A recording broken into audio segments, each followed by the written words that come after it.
Maithili TikTok music के मनमोहक गीत जरूर सुने और अच्छा लगे तो चैनल को सब्सक्राइब करें।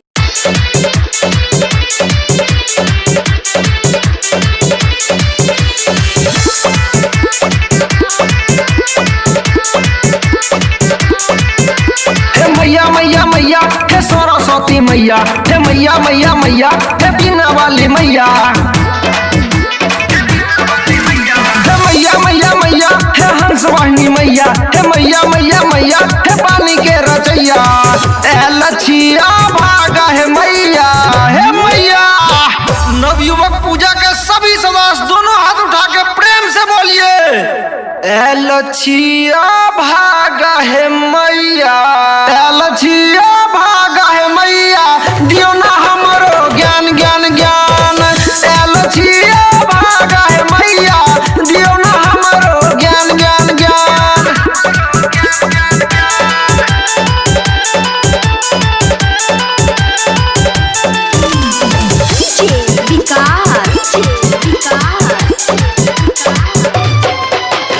मटियार कला सीतामढ़ी, मटियार कला सीतामढ़ी।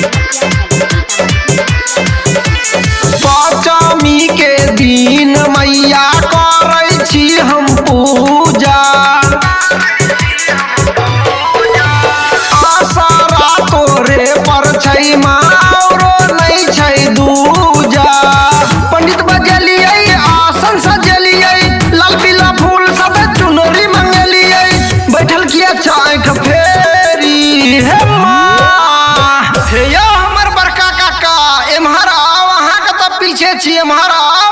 माँ के दरबार में दुनू हाथ उठा के प्रेम से कहियो, ए लछिया भागा है मैया, दियो ना हमरो ज्ञान ज्ञान ज्ञान, ए लछिया भागा है मैया, दियो ना हमरो ज्ञान ज्ञान ज्ञान।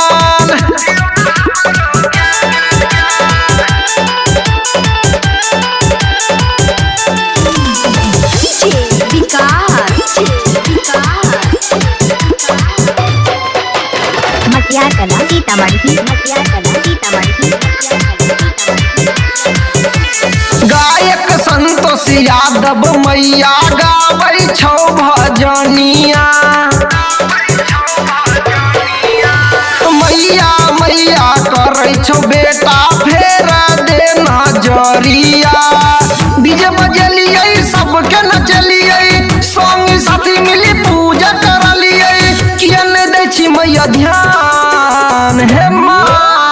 हे राजू भैया, रोशन राजा, कृष्णा मुकेश, प्रेम प्रेम से कमर हिलावा मैया के दरबार में और दोनों हाथ उठा के प्रेम से कहा, ए लछिया भागा है